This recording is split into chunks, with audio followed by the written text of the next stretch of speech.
Boa noite a todos e sejam muito bem-vindos ao nosso encontro de hoje. Nós somos do Comitê Vozes de Campinas, que faz parte do Grupo Mulheres do Brasil e que tem o objetivo de dar voz às mulheres que contam suas belas histórias para contar e para ser fonte de inspiração para tantas outras mulheres que podem passar pelos mesmos problemas e que podem ser inspirados por essas histórias. Hoje nós temos aqui a história de três mulheres que são mães de filhos com o transtorno do espectro autismo, né, que são crianças autistas.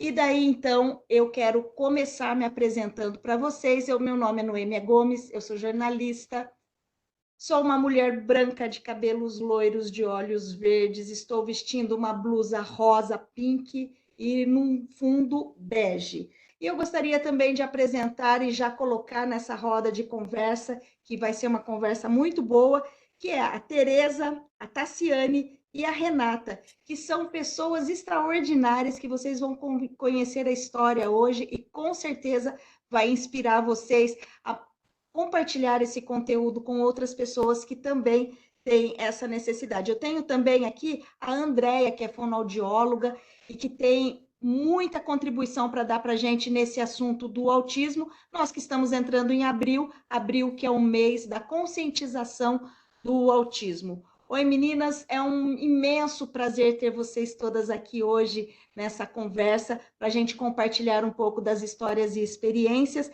E eu gostaria de começar com a Tereza, que a Tereza pudesse começar contando um pouquinho, porque todas elas, gente, têm alguma coisa em comum, que é essa experiência de viver o universo autismo, do autismo. E eu gostaria, então, Tereza, que você começasse contando a sua experiência de como foi que você teve o diagnóstico e conta um pouquinho da sua história. Boa noite, eu sou a Tereza, né? Eu sou uma mulher branca de olhos azuis, cabelos claros. Eu tô usando uma camiseta preta, né? Assim, a jornada do diagnóstico do meu filho foi assim: problemas na escola, né? Começaram-se os problemas na escola e assim começou desse jeito. Não, seu filho não presta muita atenção, ele tem dificuldade em segurar o lápis, em fazer um desenho. Uma coisa que marcou muito era o desenho, né? A reclamação era que o meu filho fazia o preenchimento do desenho com uma cor só, né? Ou o preenchimento do desenho com uma cor só e fora das linhas, né? Fora das bordas do desenho.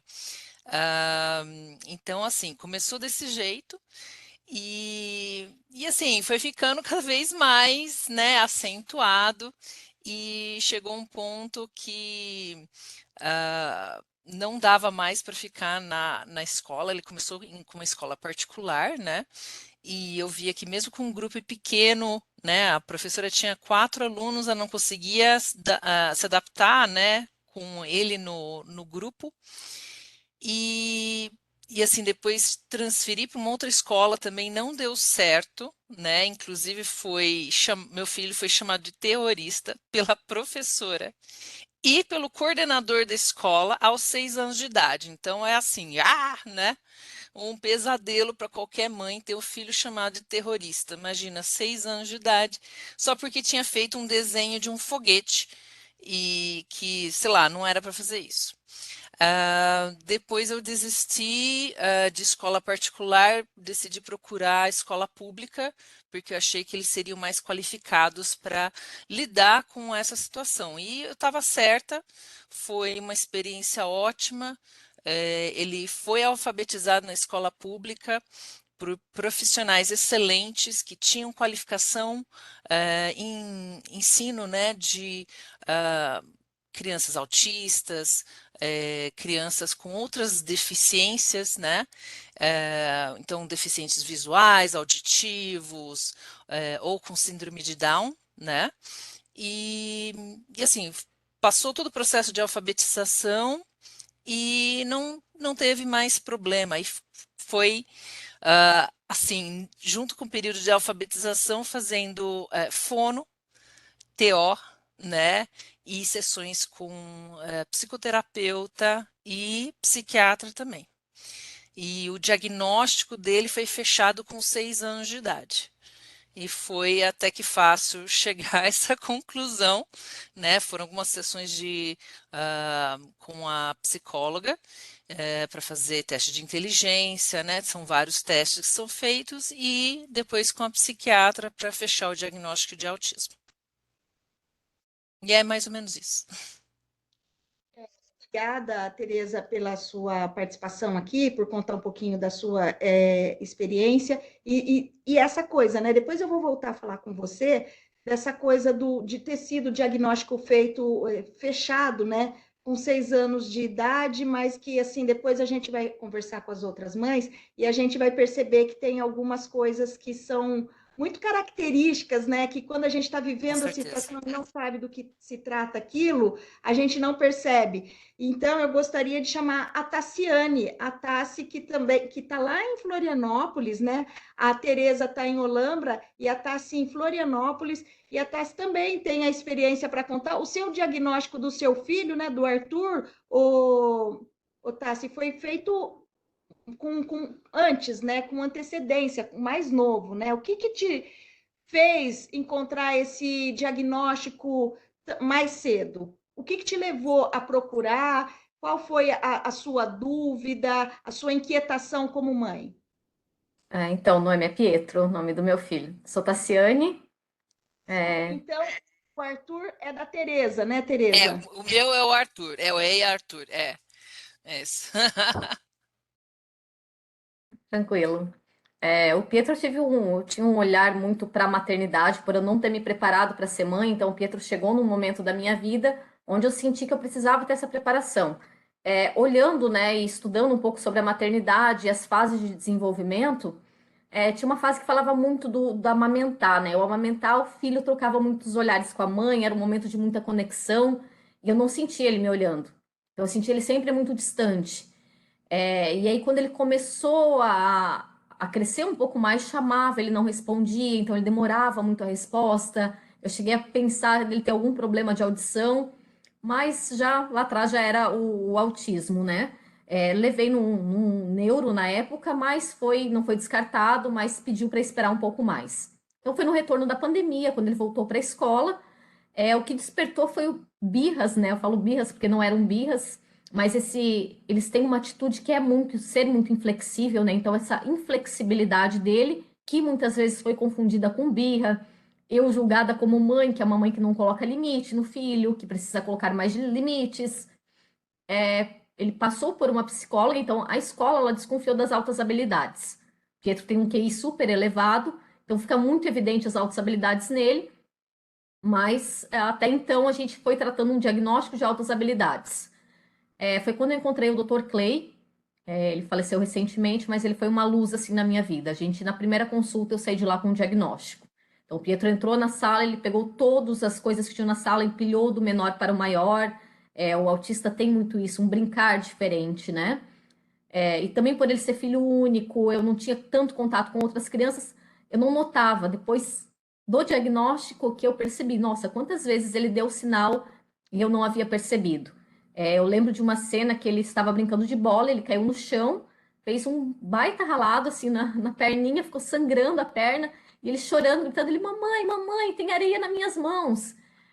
Então foi quando eu comecei a ver essa questão da sensibilidade, né? Então, realmente, eu acho que existem etapas do desenvolvimento, mas a gente precisa, sim, ter um olhar, porque o autismo está ali, ele está te dando sinais o tempo todo, e a gente tem que ter esse olhar para ele. Ele foi diagnosticado com 3 anos, com autismo. É impactante, Noêmia, porque a gente sai do consultório médico, né, com uma lista desse tamanho, né, terapia ocupacional, aba, 5 vezes na semana de aba, fono, então tem toda essa questão, e aí eu pensava, né, por ser mãe solo, ter que trabalhar, como que eu ia fazer? Como que eu ia dar conta de tudo isso, né? Então, eu falo do Dr. Clay porque ele super me orientou. Ele falou, vamos ver o que daqui que precisa ser priorizado, né? E eu falo, se você não puder fazer tudo, faça tudo que você puder. E foi o que eu fiz. Foi então estudar, estudei muito sobre autismo, eu mesma me especializei em aba para poder ajudar ele, por não ter essa dinâmica de ter tanto tempo para as terapias. E também aí que veio a minha descoberta, né? Que estudando sobre ele, muitas coisas eram, opa, mas eu também sou assim. E no ano passado eu também tive um diagnóstico tardio, mas do autismo também. E o interessante dessa história da Tassiane é que dificilmente, né, até por algum tempo eu como jornalista que falava com especialistas, era difícil fazer esse diagnóstico no feminino, né, na menina, né, e a Tassi foi feito agora, né, depois de adolescente, né, Tassi? Agora, depois de adolescente, 2 anos depois de sair da adolescência, Adolescente de 38 anos. foi feito esse diagnóstico, que é bacana também, porque muitas vezes a gente tem a angústia, né? E não é com o filho, e você não sabe como resolver, e é um problema que te faz sofrer a vida toda, e depois a Andrea vai poder contar alguma experiência para nós a respeito disso, que você traz aquela angústia a vida toda, o que, que há de errado comigo? E não tem nada de errado com você só não teve um diagnóstico correto para poder fazer a coisa do jeito que tem que ser feito, né? E a Rê também, obrigada, viu, Tassi, pela sua participação aqui, pela sua experiência de voltar a falar. Mas a Rê Ishikawa, a Rê também tem uma experiência.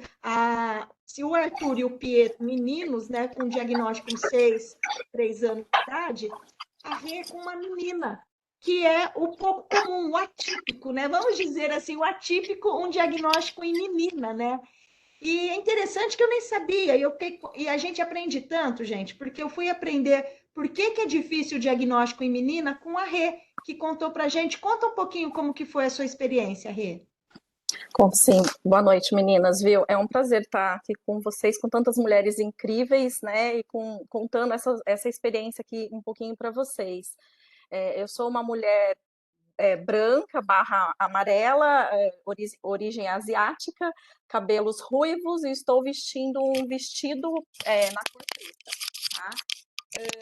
Para mim, o que aconteceu foi o seguinte: a minha filha tem hoje 4 anos, mas eu tenho uma filha adolescente de 18 anos e o meu marido tem uma filha de 13 anos. Então, a Isabela, ela veio de uma forma, eu brinco que é para abalar as estruturas, né? Então, depois de bastante tempo, eu tive a experiência da maternidade novamente, então era tudo muito novo para mim. Então, eu não fiquei igual a Tassi naquela experiência do olhar, de verificar os passos, enfim, da maternidade e tudo mais. O meu caso foi um pouquinho diferente, foi assim, aquela coisa do susto e, opa, tô grávida novamente, vamos lá. Só que a minha mãe observou muito, muito a questão da Isabela não ter uma troca de olhares, da Isabela, quando chamada ou quando solicitada, não responder, brincadeiras atípicas, por exemplo, de enfileirar carrinhos e não brincar com carrinhos, ou brincar com o lúdico como uma princesa, enfim. Então, teve toda essa questão, e minha mãe ficava falando, filha, a Isabela tem alguma questão diferenciada aí. Ela não falava exatamente o que ela pensava, mas dava alguns indícios. E eu, assim, negando a todo momento. Eu falei, não, mãe, é da sua cabeça. Faz muito tempo que não temos uma criança na família, né? A minha filha era caçula de 18 anos agora, então fazia muito tempo de ter uma criança. Eu falei, a senhora, acho que não tá certa, não. Acho que a senhora tá vendo coisas por aí. E a gente entra nessa negação, porque a gente, quando a gente engravida, quando a gente tem um filho, a gente idealiza a perfeição, né? A gente torce, óbvio, para que tudo fique dentro dos conformes e tudo mais. Então eu negava qualquer coisa que viesse do atípico, né?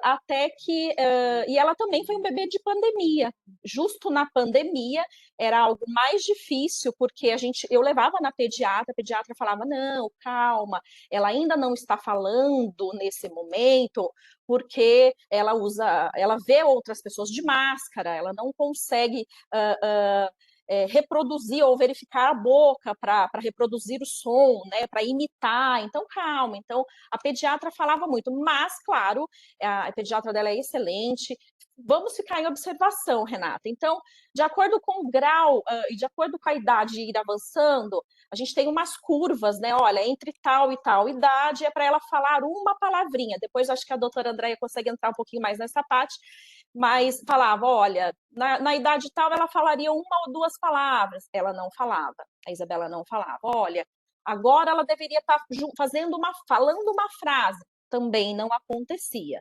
Até que a própria pediatra indicou que a Isabela procurasse uma fono por conta da questão da linguagem. Ela fez, então, um processo com a fono, uma avaliação, onde a fono detectou que ela tinha não somente a questão da dificuldade na fala, mas outras questões, que era contato visual, brincadeiras do lúdico, outras formas da comunicação. E aí a própria fono falou, Renato, eu acho interessante ela procurar uma terapia ocupacional que vai ajudar nessas questões. E aí fomos aí procurar a terapia ocupacional. Eu ainda não tinha um diagnóstico fechado do autismo, isso aconteceu por volta de... A Isabela tinha 2 anos e 7 meses para 3, porque realmente o diagnóstico em meninas é um pouco mais desafiante, né? A própria pediatra, a Teó, fala que as meninas, desde pequenininha, elas mascaram, né, para serem aceitas socialmente, né? Elas conseguem ter um jogo de cintura um pouco melhor do que o menino em si, então o diagnóstico em mulher, em meninas, é um pouco mais desafiante por isso. E aí, no final das contas, realmente ela passou pela uma neuropediatra que teve realmente o diagnóstico de autismo, o grau de suporte 1 na Isabela. Então, foi essa descoberta aí, e até hoje continuamos no acompanhamento aí da Isabela com a equipe multidisciplinar, fono, terapia ocupacional, terapia ABA, neuropediatra e demais questões aí que a gente acaba tendo que continuar. Eu também acabei me especializando igual a Tássia aí, porque a gente quer buscar mais informações, então eu também fiz uma pós-graduação em TEIA, né, e também em ABA, estou estudando, na verdade não me formei ainda, para o quê? A gente busca o melhor para os nossos filhos, a melhor maneira para conseguir ajudá-los e para que eles consigam se inserir aí na sociedade, convivam com outras pessoas da melhor maneira possível. E é isso. Obrigada, Rê. E, gente, ó, mãe é um bicho do outro mundo, vamos dizer assim, né? Porque de tudo quanto é jeito você vai insistindo ali, você não está satisfeito com aquilo, você vai insistindo. Muitas vezes a gente nega, né? Porque a gente não quer ver, mas também no momento seguinte, você já viu, você vai correr atrás do prejuízo. O que eu achei assim interessante e que acaba sendo que pode ser interessante e útil para alguém que esteja assistindo o vídeo e que tenha alguma relação com alguém ou na família ou de alguma pessoa mais próxima que esteja passando pela situação, são algumas características, né? A questão da conexão visual, né? Que a Tassi falou, a Rê também falou. Tereza, você também tinha isso, essa questão do contato visual e depois, porque agora o Arthur já é um adolescente, né? Queria que você falasse como que é essa questão do adolescente. Eu achei muito lindo também numa conversa que a gente teve antes, que as mães ali naquela ai, meu Deus, e a gente está sempre trabalhando num descanso, e você falou, tem uma luz no fim do túnel. Então, eu queria que você falasse disso. Tem Se, uma luz no se fim você do túnel, sim. Então, esse negócio do olhar, falasse. meu filho ele enganou muito assim nesse sentido. Eu vou confessar que eu não tinha experiência com criança, mas ao amamentar ele fazia contato visual. É, ele um dos sinais que eu tive quando ele era pequeno é que, por exemplo, no primeiro aniversário, né, você observa muitas crianças, elas conseguem bater palma, né, no primeiro aniversário já. E isso ele não conseguia fazer. Então, cada indivíduo, um indivíduo mesmo. E o que ficou muito evidente era assim, ele era uma criança até mais ou menos uns 2 anos de idade, bem sociável, ele fazia mais contato visual, e de repente ele ficou mais retraído, ele ficou mais. Assim, ele mudou bastante as características dele, ficou mais seletivo para comer. Então, isso pode acontecer também. Fim do túnel, então, seria que com o A tempo. luz no fim do túnel a luz no fim do túnel é isso, que tipo, o desafio maior, como eu estava falando para Tassi e para Rê, são esses primeiros anos aí, até uns 7 anos de idade. Então, quem tem o filho autista sabe que vai ter que dar muito suporte, mas assim, aquilo lá, segura firme, vai, que depois dos 7, não vai usar a fralda à noite, vai, né, aos poucos vai conseguir integrar um pouco de outros alimentos, assim, vai ficar mais fácil, mas até os 7 anos é bem desafiador. Outra coisa também que vocês relataram aí, a gente sabe, né, Andréia, que tem muitos níveis, né, do autismo. A Tereza, a experiência da Tereza, da Tassi e da Rê, que assim, eu acho que é uma característica em comum que vocês têm, que é altas habilidades, né, características de altas habilidades, que chega a ser aquela coisa QI elevado, que a gente poderia até rotular assim, a um gênio, né? E às vezes é mais fácil para a escola, e a Andréia, que está acompanhando a gente aqui, que ela não está no vídeo, mas que ela está acompanhando, dando suporte para a gente, ela é professora, e ela trouxe também esse depoimento, que às vezes o professor quer ajudar, mas o professor não está preparado, porque ele não teve essa bagagem toda na escola, na faculdade, na academia, para poder se preparar para isso. Então, o que tem é ele que vai buscar da forma que ele consegue para poder ajudar esse aluno, porque professor também, né, gente, tem que ter essa capacidade de ir buscar, porque professor, gente, é uma coisa maravilhosa, né? É uma coisa maravilhosa. Depois da mãe, professor é a coisa mais maravilhosa que tem na vida do ser humano, né? Então, eu gostaria até de ver com a Andréia e depois trazer de volta essa questão. O primeiro diagnóstico confunde também, né? Porque é lógico que tem os casos mais agressivos e que daí é caso clínico, mas assim, no caso dos meninos aqui e da Belinha, já até estou pondo apelido na Isabela, já, na Belinha, que são assim essas características da genialidade, acaba confundindo também o profissional na hora de fazer esse diagnóstico. Andréia, boa noite, bem-vinda. Boa noite, Noêmia, tudo bem? Boa noite, mulheres aí maravilhosas, fantásticas, né? Bom, eu sou uma mulher branca, de cabelos pretos, comprido, olhos, acho que azuis ou verdes, nem eu sei a cor do meu olho direito. Bom, na minha experiência, o que a gente percebe é que, primeiro, que o autismo ele tem uma heterogeneidade, então a gente não pode falar que todo autista é igual, ou que essas manifestações são parecidas.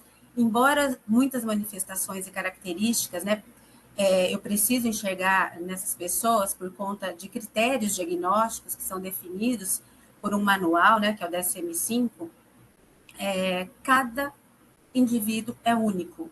E isso vale muito para as pessoas com autismo, porque cada um deles se apresenta de uma forma. Vocês viram a experiência de apenas 3 mães que apresentaram pessoas totalmente diferentes, né? Crianças, né? Criança e adolescente totalmente diferentes. Então, é importante que o profissional, professor, e acho que cada um que lida com essas, o cuidador, o avô, a babá, cada uma dessas pessoas, né, estejam atenta a esses marcos do desenvolvimento. Nem todo mundo tem essa informação. É uma pena que o professor, muitas vezes, não tenha essa formação no seu curso, na sua graduação, né? Porque ele é uma das pessoas que logo cedo, muito precocemente, já tem contato com a criança. E hoje as crianças estão entrando na escola, no maternal, muito cedo. Então, logo, eles já podem identificar, que é o que vem acontecendo com maior frequência, né? Graças a Deus, porque a gente tem tido um reconhecimento maior do autismo. Inclusive, eu estou aqui hoje vestida de azul para comemorar o dia 2, né? Dia Mundial de Conscientização do Autismo, por que azul também, né? Por conta dessa prevalência aí, dessa prevalência maior nos meninos. Chega a ser 3 vezes, né? De 4 pessoas com autismo, 3 são meninos e uma menina. Alguns estudiosos acreditam que esse número tende a mudar um pouco, porque hoje a gente percebe que as mulheres mascaram muito bem as características, porque as mulheres são mais sociáveis, elas têm um cérebro mais social do que os homens. Então, as meninas, muitas vezes, elas copiam comportamentos daquele grupo em que ela está inserida. Então, isso faz com que facilite esse mascaramento de como ela tem que se comportar naquele grupo, tá? E o que acontece nesses primeiros meses, né, nas primeiras etapas do desenvolvimento? Como a Tassi falou, contato visual. É muito importante identificar, é uma das perguntas que eu faço muito na anamnese para as mães. Seu filho olhava para você quando você amamentava? Porque é muito comum o bebezinho, na hora que está no colo da mãe, eles se olham, né? Existe essa troca de olhar, essa dia de mãe e bebê que acontece. Poucas mães se lembram de relatar essa informação. Elas não lembram. Elas falam, eu acho que sim, eu não tenho certeza. Então, esse é um dado que ela já ficou atenta, ela já se preocupou. Por outro lado, a Tereza mostra uma outra questão que vai acontecer por volta de 8, 9 meses, que é a criança bater palminha, que já é algo do marco também do desenvolvimento motor que ela já deveria fazer. E que ela percebeu, mas era algo muito isolado. Dificilmente ela iria identificar um quadro tão importante como esse, né? E uma característica que a Rê comentou foi o próprio atraso de linguagem, que na sua grande maioria é uma característica que chama muito atenção. Então, muitas vezes, o fonoaudiólogo ele é o primeiro profissional que recebe essa criança, porque a maior queixa é, meu filho não fala.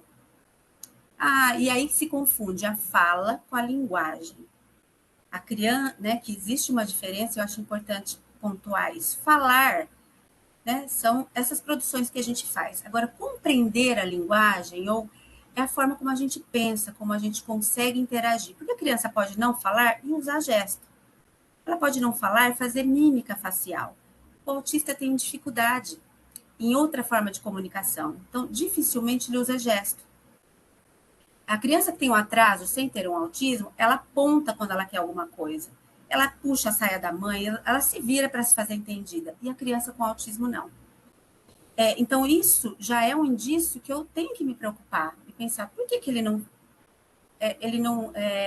busca uma outra forma de comunicação? Então, como a avó comentou, tem alguma coisa errada. Tem alguma coisa errada, a gente precisa perceber. Isso acontece em todo o núcleo familiar. Essa semana mesmo, eu atendi uma família que a criança tem 2 aninhos, que é raríssimo hoje a gente conseguir, no Brasil, começar a atender criança com 2 anos de idade. Vocês sabem disso, porque o diagnóstico ele é muito tardio no Brasil. Mas essa mãe percebeu que logo nos 6 meses a criança não mantinha contato visual, pegava a mamadeira, batia a mamadeira na parede várias vezes, tinha uma fixação por objetos que giravam, muito bebezinho. Então, essa mãe já percebeu, claro, ela tinha sinais mais evidentes, já percebeu muito cedo que tinha alguma coisa errada com o bebê. E a avó, ao contrário do que aconteceu com a Rê, falava, não, você deve estar louca, não tem nada, tá tudo bem. É uma criança normal, criança assim mesmo. Espera que ela vai falar. Então, não esperem. Acho que o recado aqui é para que vocês não esperem. E mãe sabe que tem alguma coisa errada.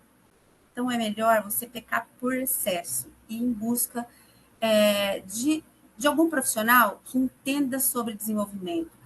E não só isso, e que saiba, seja especialista em autismo. Porque boa parte é neurologista, é psiquiatra, mas não é especialista em autismo. E ele vai, não, Daqui 2 anos a gente vê a criança de novo, daqui 6 meses, daqui 3 anos, e esse tempo passa. E a criança chega muito tarde para as terapias que ela deveria já ter começado. O diagnóstico em mãos, ele não é o mais importante para começar a fazer alguma coisa. A gente pode começar a intervenção o mais cedo possível, mesmo sem o diagnóstico. Isso a gente tem tentado falar muito aqui para as mães, para os profissionais, independente do nome que ela tenha. Tem alguma coisa nesse marco de desenvolvimento que está diferente? Vamos começar a estimular essa criança, vamos começar a intervenção. Então, a princípio, eu acho que é isso que os pais devem ficar atentos. Ela falou sobre altas habilidades, né? Não estou fugindo da pergunta, mas, na verdade, é uma minoria. Essas crianças com altas habilidades são uma minoria na nossa população e na população de crianças com autismo. Sua grande maioria, 60%, 70%, apresentam deficiência intelectual. Depois eu conto um pouquinho dessa história, né? Vou historiar um pouquinho desde quando eu comecei, mas essas crianças, por muito tempo, eram confundidas também com superdotados. Então, o que se chama hoje de altas habilidades, nossa, meu filho, ela achava que o filho era superdotado e saía de lá com diagnóstico de autismo, quando esse profissional, ele era especialista em autismo. E aí, imagina o baque para a família, em pensar que, não, meu filho não é um superdotado, ele não é um gênio, ele tem um transtorno do neurodesenvolvimento. Então, enfrentar isso para a família é muito difícil, é muito complicado. Não é fácil para quem tem uma criança com deficiência intelectual e não é fácil também para quem está na outra ponta e tem as altas habilidades, porque ele também, é importante destacar, ele também requer um atendimento educacional especializado, tá? Não sei se eu te respondi, Noêmia, não quero me prolongar aqui. Respondeu sim, o Andréia. E você falou dessa questão aí da importância, né, da linguagem, e eu acho que ali, junto com a linguagem, vem também essa questão do lúdico, do brincar, né, dessa brincadeira lúdica que a Rê retratou, que brinca diferente. Eu acho que a Tassi também tem essa experiência da brincadeira diferente, né, Tassi? E é a importância, né, do lúdico, que você, não, meu filho brinca diferente, é só isso. Mas também tem que ter esse olhar, mesmo que você esteja exacerbando, é melhor o excesso, porque quanto mais cedo o diagnóstico, eu já aprendi com vocês isso aqui, que quanto mais cedo o diagnóstico, menos perdas, né? E melhor ser a vida, a qualidade de vida, a inserção desse ser humano na sociedade, né? A qualidade de vida e também a individualidade dele, a possibilidade deles ter mais liberdade no meio das outras crianças, porque eles também querem, né? A Tereza, assim, ela trouxe um olhar que eu nunca pensei numa criança autista, assim, um adolescente, né? Que também tem os mesmos desejos, que tem os mesmos sonhos, e que quanto mais independência tiver, melhor. Então, por isso a importância do diagnóstico bem cedo, né, no precoce ali. Sem falar também de que com isso você não perde, não assim que você perde, mas você tem menos perdas, né? Sim. E aí tenta essa questão da brincadeira também, do lúdico. Eu achei interessante isso, porque não é só o lúdico de brincar, de empilhar, mas é o lúdico do fazer de conta, né? Porque o autista tem dificuldade, né? Acho que vale a pena comentar sobre isso, Noêmia. Normalmente, as crianças têm um brincar atípico, diferente, as crianças com autismo. O que uma criança típica aprende? Empurrando o carrinho, ela imita a mãe, ela imita o outro, empurrar o carrinho. Depois, esse carrinho, ele vai, estaciona, põe gasolina, ela simboliza, ela faz um jogo simbólico com esse objeto. O que a criança autista faz? Ela enfileira, ela organiza os objetos, ela sente prazer em ver esses objetos organizados. E é inacreditável que crianças muito pequenas, com 2 aninhos, foram as 2 que eu vi essa semana, elas organizam de maneira, um padrão de organização que você pensa, como que ela tem condições motora fina para fazer aquela organização, e ela consegue fazer. Ela pegava os garfinhos, a aluna levou panelinha e garfinho para ela brincar de dar comidinha para a boneca. O que ela fez? Ela enfileirou todos os garfinhos. Em nenhum momento ela pegou o garfinho e deu comida para a boneca. Ela só enfileirava e organizava, enfileirava e organizava. E isso vale para os outros também, para os meninos que enfileiram os blocos lógicos. Então, o que o fonoaudiólogo vai fazer? Ele vai trabalhar o aumento desse contato visual, então, primeiramente, a interação social, né? O aumento desse contato visual, fazer com que essa criança olhe para você, que isso, essa é uma habilidade que muda totalmente, né? Faz com que ela aprenda com maior facilidade, porque uma vez que eu estou olhando o outro, eu vou aprender mais fácil do que quando eu estou desviando o olhar. Vai ensiná-la também a manter uma atenção compartilhada, que eu comentei com vocês na outra conversa, que é uma das habilidades precoces da criança, né? É compartilhar a atenção do adulto. Quando a gente fala, olha o avião, e o bebezinho já olha, né? Poucos meses. Olha o avião, e ele olha. A criança com autismo, ela não acompanha, né, essa triangulação com a mãe, de olhar para a mãe e olhar o que a mãe está olhando também. Então, essa habilidade a gente precisa ficar atento no desenvolvimento do bebê. O fonoaudiólogo vai trabalhar também para que a criança tenha essa atenção compartilhada no objeto. E vai trabalhar a questão desse jogo lúdico, do jogo simbólico, fazer com que a criança passe dessas etapas aí de empilhar, de organizar, e perceber que é muito mais interessante simbolizar o brinquedo, que a boneca, ela serve para pôr para dormir, que vai dar mamadeira, que vai dar comidinha, porque até então ela vê o quê? O autista, ele se prende muito a detalhes, e por isso ele é muito bom em algumas áreas. Ele não se prende no todo, em ver aquela brincadeira, aquela casinha montada. Ele vai no detalhe. Então, o detalhe para ele é o garfinho. Não é a panelinha, o fogãozinho, não. Ele vai sempre no detalhe. Então, eu tenho que apresentar para ele, porque essa é uma das dificuldades, o todo. Sempre olhar o todo. E também a questão da flexibilidade, né? Porque eles já são mais inflexíveis. E que não é uma mania, não é birra. Entendam isso, pais.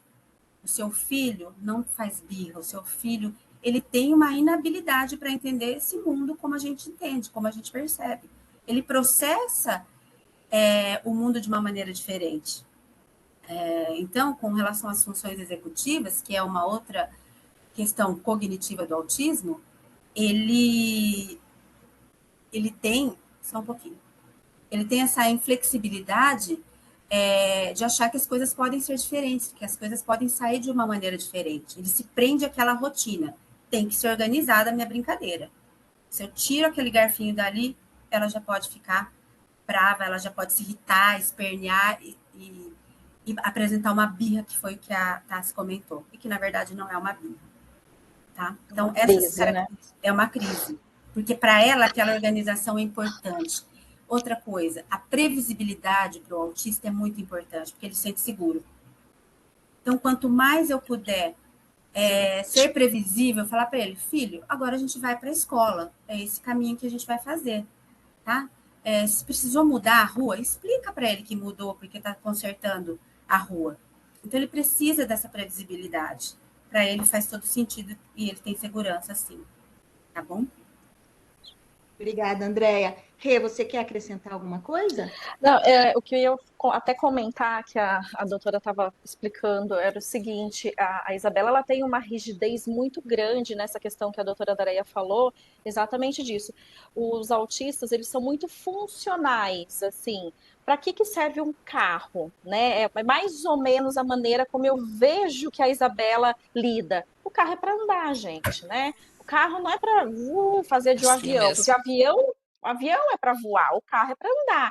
E normalmente as crianças que não são atípicas, né, ou são os neurotípicos, eles pegam o carro e brincam, e aí vamos, nossa, eu vou pegar o carro, agora o carro vai lá resgatar a princesa. Não. Então, assim, a Isabela, hoje, ela se adaptou a algumas brincadeiras. No início, realmente, ela só enfileirava, ou às vezes ela colocava por cor, verde, todos os carros verdes de um jeito, os amarelos de outro.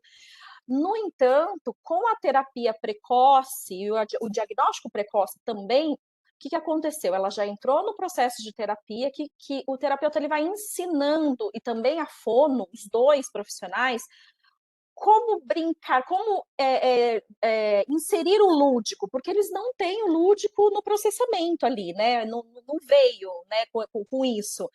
Então, hoje o que ela faz? Estamos evoluindo, mas hoje ela fala assim: vamos brincar, papai? Vamos brincar, mamãe? Onde a gente vai? Ah, vamos no shopping. Então ela pega o carrinho, ela até faz.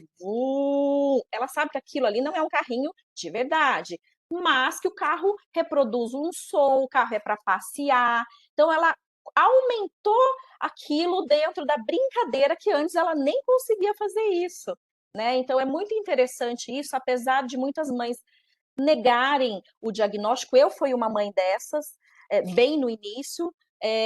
Depois, eu falo para as mães, procurem sim um diagnóstico quanto antes, vão atrás. Eu entendo o período que a gente fica de luto, que a gente fala perdida, mas o quanto antes a gente buscar isso e buscar uma terapia, igual a doutora falou, mesmo que não tenha um diagnóstico em mãos, isso não impede da pessoa buscar uma fono, buscar uma terapia para ajudar no comportamento, que hoje tem outras questões atípicas, né? TDAH, hiperatividade, enfim, várias outras questões que também ajudam, né?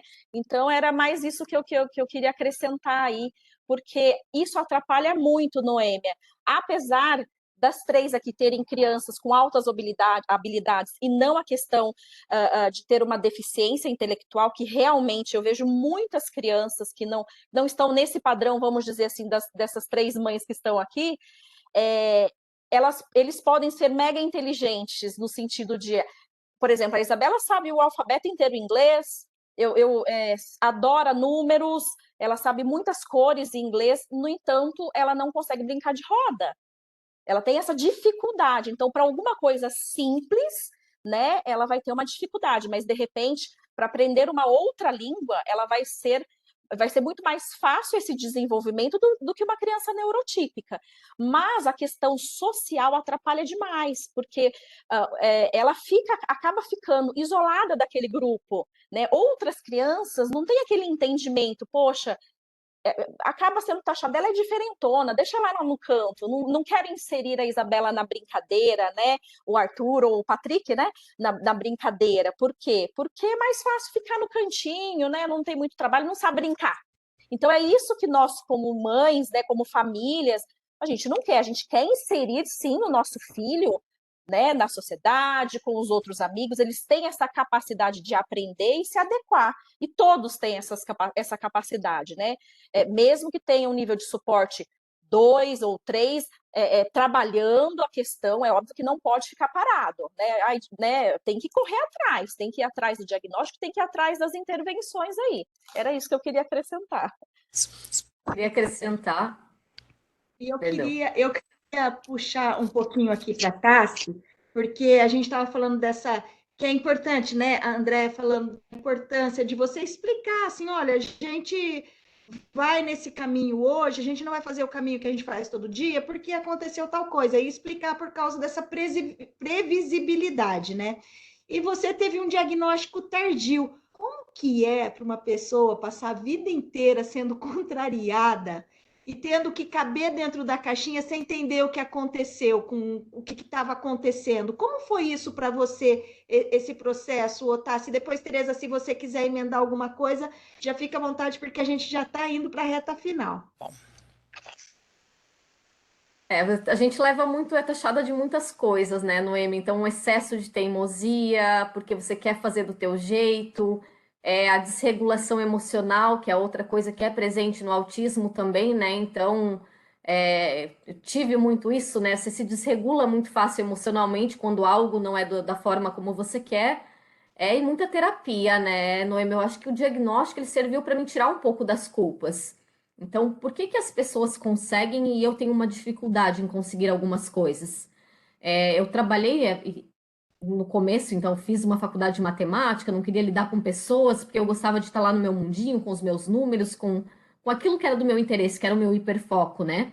Isso do hiperfoco é muito forte também do autismo, né? E só complementando uma fala que a Rê trouxe, que eu achei muito interessante, que fala, pô, ele é autista, mas ele tem altas habilidades. Mas isso pode ser uma bomba também, porque afasta eles cada vez mais. Porque combina, Noemi, o hiperfoco com as altas habilidades. Então, no caso do Pietro, por exemplo, ele está estudando desde pequeno, muito interessado em astronomia. Aí ele sabe o nome de todas as galáxias, todos os planetas, buraco negro, teoria da relatividade. Imagina uma criança com 4 anos falando isso para os colegas. O colega vai olhar o que é buraco negro, né? E sai fora. Então, eu passei Assim, por assim. isso também, né? Então, todo o bullying que eu sofri quando eu era criança, porque eu não gostava de assuntos comuns, eu gostava daquilo que era meu hiperfoco. E hoje é mais fácil, assim, eu acho que lá quando eu descobri o diagnóstico do Pietro, eu pensei, nossa, como é que eu vou ajudar ele a entender o mundo dele? E aí, quando eu tive o meu diagnóstico, eu pensei, tá, nós dois que temos que entender o mundo lá fora, vamos lá, filho, que a gente tá junto. Então, se torna mais leve. Você saber o rio que você está percorrendo, as coisas ficam mais fáceis também. Acho que é isso, gente. É válido, mesmo que na nossa idade já não tem tanto que ser feito, mas é válido para eliminar essas culpas todas Tem, aí. tem, é E também tá exatamente, tudo que bem. é isso aí, Tassiane. Uma coisa que serve muito, né, o diagnóstico do filho, geralmente você tem o diagnóstico do filho, aí você começa a ter diagnóstico de outros membros da família que você sabe que tem autismo. Então, assim, começa com o filho, aí você vê que outro parente tem, aí você tem, o pai tem, e todo mundo tem algum nível disso. E você falou dos buracos negros e tal. Meu filho era assim.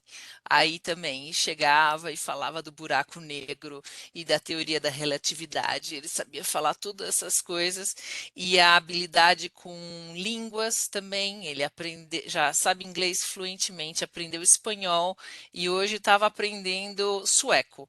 Então, todo dia uma novidade, né? Aí, como eu tinha falado, né? Meu filho começou com o diagnóstico aos 6 anos, né? E só para mostrar que há uma luz no fim do túnel, ele está com 14 anos agora. E aquilo lá, o foco é você direcionar a pessoa que você sabe que tem autismo. Tipo, vai ser bailarino? Não. Vai ser comunicador, jornalista? Muito provavelmente não.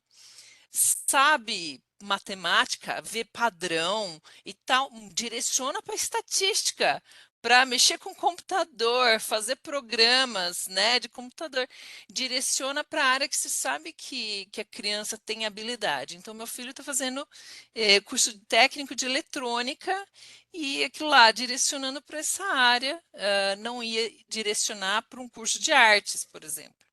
Então, você tem que saber autoconhecimento e conhecimento dos que estão no seu entorno é fundamental para que você se aceitando, você aceitando seu filho, né, os parentes, assim, a gente sabe que tem dificuldades, a Tassiane mencionou, né, parentes às vezes não aceitam o diagnóstico, mas a criança, o adolescente que tem autismo, sabendo que tem autismo, ela às vezes fala assim, eu tenho autismo, ela vai falar na escola, os colegas vão saber que né, aquela criança, aquele adolescente tem autismo e sabe, ele é diferente, mas por causa disso, sabe nomear o que é.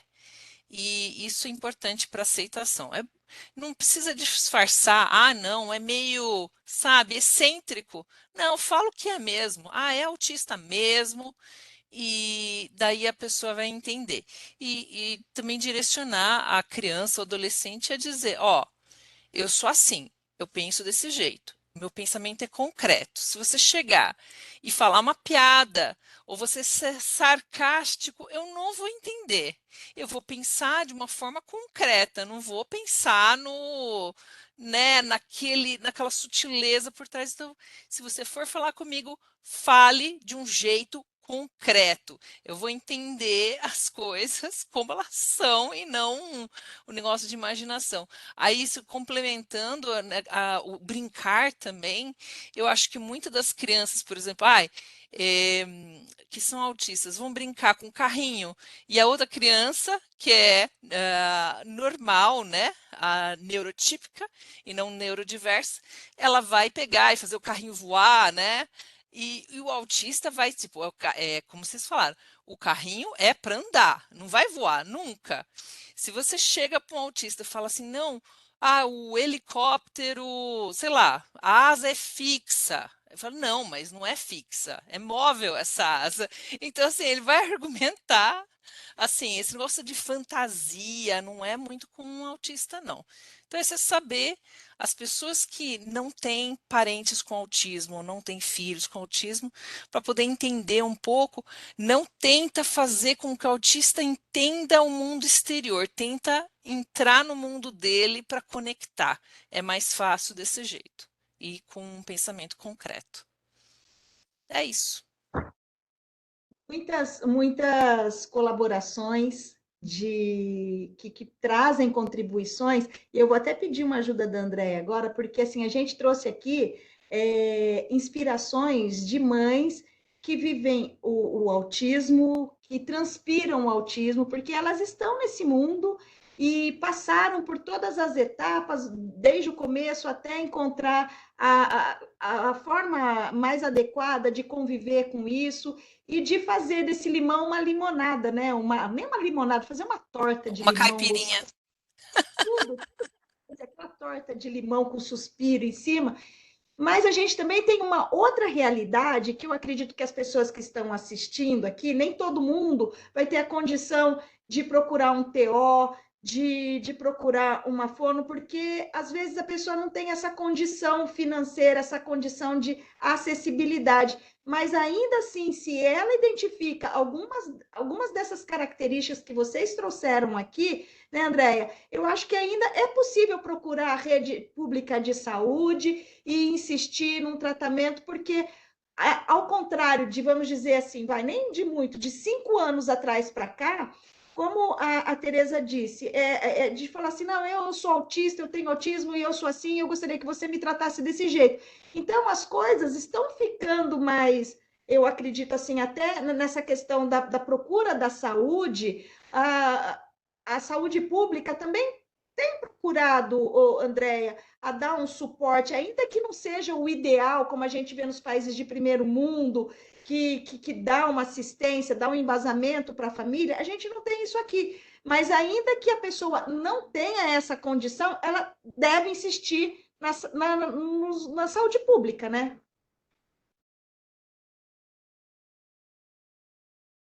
O seu mic não está habilitado.